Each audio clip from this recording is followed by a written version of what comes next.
The title of the sermonette today is This World's False Jesus Christ.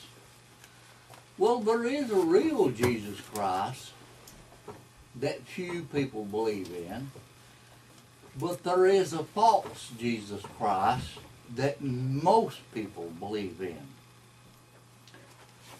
Let us look today, a brief look, at the false Jesus Christ that Satan and his false ministers have counterfeited to the world. You know, this false Jesus Christ is real popular. The real Jesus Christ, people don't want to hear what he has to say. They don't care about him. But this false one, they love him. They can see him. He's hanging on the wall in most churches. He's on billboards going down the road, you know, that you can see him all over the place. But is that the real Jesus Christ? Now today, I'm mostly going to talk about the false Jesus Christ. Next time probably it will be about the real Jesus Christ. But anyway, today let's look and see what the Bible says. Matthew 24. Matthew 24, beginning in verse 3. Now I want to elaborate so we can see clearly what God's talking about. And Matthew 24, verse 3, it says, As he said upon the Mount of Olives, the disciples came to him privately. This is after he had spoke to the group, you know, people. And later on, when his disciples and stuff was gathered together privately, they said, Tell us when shall these things be, and what shall be the sign of your coming, the second coming, and the end of the world, the end of this society? And Jesus answered and said unto them, This is one of the things that's going to happen. He said, Take heed that no man deceive you. False religions being set up. All religions are not true. Most of them are false. He said, For many, the majority of people shall come in my name. They come representing Christ. They think they are. And they say, Jesus is Christ. He said, they say, I am Christ. He's talking about himself. But he said, and shall deceive many. So, most religions are false. Most people are deceived. What will God do about that? Well, we see that most people, most preachers are false. This present evil and deceived world rejects the real Jesus Christ and his true ways and accept an impostor. That way of following the false Jesus Christ and believing in the false message, that will end up, of course, in the second death, the lake of fire. If never changed, if it's never changed to the real Jesus Christ. But let's look at 2 Corinthians 11, verse 13. 2 Corinthians 11, beginning in verse 13. Here it says, For such are false apostles, false religious leaders, deceitful workers, transforming themselves into the apostles of Christ. They say they're representing Jesus Christ. He said that no marvel, for Satan himself is transformed into an angel of light. Would you want to believe a religion that Satan teaches? Where's it at? It's out in the world. So Satan he thinks he's a religious person, Therefore it is no great thing if his ministers, that's Satan's ministers, also be transformed as the ministers of righteousness. Oh, they say they're right. They got it, they got it correctly, they think. They be transformed as the ministers of righteousness. Not God's righteousness, but a different righteousness. What is that? Whose end shall be according to their works. So God will deal with them later. They will have to change or else. Either you're going to believe the real Jesus Christ and the real message that he brought and the real example that he said, and you're going to believe those things and follow that way, or you'll be cremated in the lake of fire, the second death. So anyway, Satan's got many false ministers out there doing their things. They're on every street corner. Wait until tomorrow. You get out and listen about 9 or 10 o'clock and say, ding dong, come on to church. That's their thing. That is wrong. But anyway, worldly churches proudly display their false Jesus in many places. The false look with false teachings. We reject, they accept. So is it obvious in the Bible that, that this Jesus that's hanging proudly on the wall in the churches is false? Let's see. John 14:19.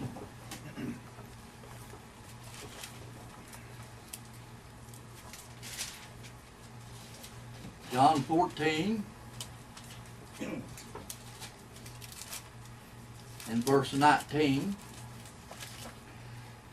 Now, if you're going to believe in Jesus, you obviously have to believe in the real Jesus to be saved. If you believe in a false Jesus, you got problems. John 14, verse 19, it says, this Christ speaking, he said, yet a little while. Now, he said this, it was about time for the Passover. He was going to be killed shortly. He said, yet a little while. He said, and the world sees me no more. They think, no, we got his picture on the wall, we see him. No, you don't. You see an imposter, a charlatan. He said, and the world sees me no more, the society, but you see me because I live, you shall live also. But, you've got to see the real, you've got to understand the distinction between a false Jesus and the real Jesus. But anyway, he said, the world sees me no more. Does that automatically make that picture that they espouse to be Jesus Christ false, wrong? Yes, it does. That's not the Jesus Christ. The Bible says it's a shame for a man to have long hair. Does that Jesus have long hair? Yes. People wants to see what they worship. True people wants to understand what they worship and believe in God and see God in the background. Even though we don't see God, we don't see Jesus. There's descriptions of him in the Bible, Revelation, his eyes, his hair's like white wool and his eyes gleam, and his speech like finely polished brass. He is described in the Bible, but he's not what's hanging on the church walls. Driving down the road, a billboard beside the road. That's a charlatan, an imposter. More than just the imposters, he's got false messages, false teachings. Do you want to believe the true messages that Jesus Christ taught? The example he set? Today is the day, the example that he set. We're here, few people. God's little flock. God's small, few called. Not many called, few called. That's what we're doing here today. Because we see God in the background. We understand God's in the background. We should, anyway. But anyway, that picture is wrong. Jesus said, the world sees me no more. That automatically makes that picture a falsehood. That picture was drawn in the 3rd century, about the time that the Catholic Church was getting started. It was one of their artists. Well, Jesus had been dead about 300 years, so I'm going to visualize in my mind, I'm going to draw a picture of what I think he looks like. You know, how would you like if we was dead 300 years and no remaining picture was around, but somebody said, I'm going to draw a picture of what Scott Stevens looked like. Would you believe in it? No, you wouldn't. But anyway, that world picture is wrong. That's what the Bible says. The world sees me no more. But we should see God and understand God in the background. And I believe we do. That false picture was drawn in the third century. False teachings. You know, if you're going to have a false picture, you might as well go along and have false ways, false teachings, you know, and that'd go along, that'd make it real comfortable believing that too, you know. Oh, you can do whatever you want to. But anyway, that false teachings and false picture preceded that. The vast majority of mankind accepted both. The false Jesus, the false look, the false teachings. Worldly, unconverted people eagerly accepted a religion that thought to change times and laws. Write down Daniel 7:25 there. We won't turn there, but you can look at that later on. Daniel 7:25. That's where this false religion thought to change times and laws. How's times and laws been changed? Winter is in January, or the new year begins January the 1st, dead of winter. God says in the spring of the year, the first month in March or April, is the new year begins. Of course, that's in the northern hemisphere, north of the equator too. South of the equator, that'd be different, but you know. But anyway, what laws did this false religion change? How about Saturday or Sunday? How about changing that? Would that be accepted? Oh yeah. Remember, the carnal mind is not subject to the law of God, neither indeed can it be. We should not be carnally minded. Sitting here, we should be receptive to God's truths. But anyway, this would think to change times and laws. You know, God's religion's all out the door. Let's make a new religion. Let's change everything. Let's change when the year begins. Let's do a whole new package of religion that's easily swallowed and easily accepted. And people will love that religion. That religion is of Satan. Write down Revelation 12, verse 9. You can look there. Satan's deceived the whole world. Let's look at Romans 10, 1-3.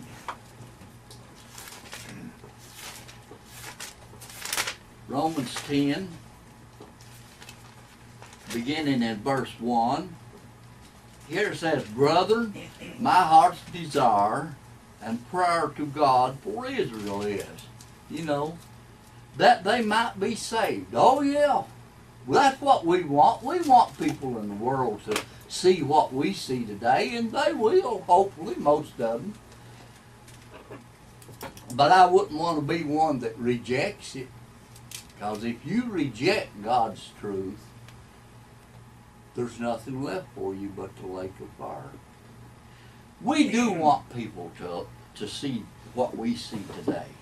And God does too. God will hopefully bring them around. I believe He will, most of them. He says, verse 2, for I bear them record that they have the zeal of God. You go to churches tomorrow and they're just zealous. Some people even walk a half a mile or a mile to church. They carry that Bible in their hand. They're just so proud. And they do have a zeal for God. But the problem is, they don't know what they're doing. What does it say? They have a zeal of God, but not according to knowledge. They don't realize what they're doing. Going to church on Sunday, believing they're going to go to heaven and float around on clouds for all eternity, pluck on a harp, that's all wrong. Oh, we will go up into the clouds when Christ returns. It says we'll meet Him in the air. But then His feet's going to stand on the Mount of Olives in that same day. I hope we're everyone there. It says, for they, the false religions, the Israelites, and they're zealous in religion, but they got it all wrong is the problem. For they, being ignorant of God's righteousness, what is God's righteousness? All, Psalms 119, 172, all thy commandments are righteousness. They don't want to have that. They won't have that. All God's commandments are righteousness. And going about to establish their own righteousness. What is their own righteousness? You're going to go to heaven, you can meet on Sunday, you know, and all of them. You know the world's religion. It's all of those things. They have not submitted themselves. They've not come in under obeying God.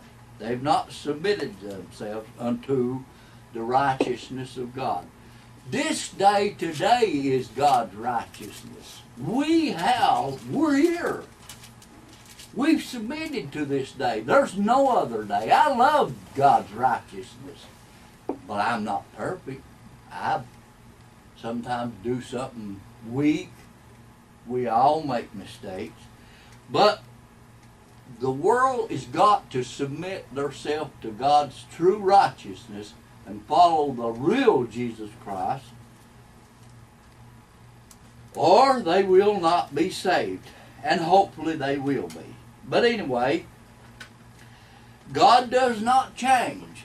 Write down Malachi 3 verse 6 and Hebrews 13 verse 8. We won't turn there, but you all can look at it later if you want to. Malachi 3 verse 6, Hebrews 13 verse 8. God's one and only true religion will prevail forever. The religion of the world will soon stop. Now, when Jesus Christ returns, He will put a screeching halt to all false teachers, all false ways.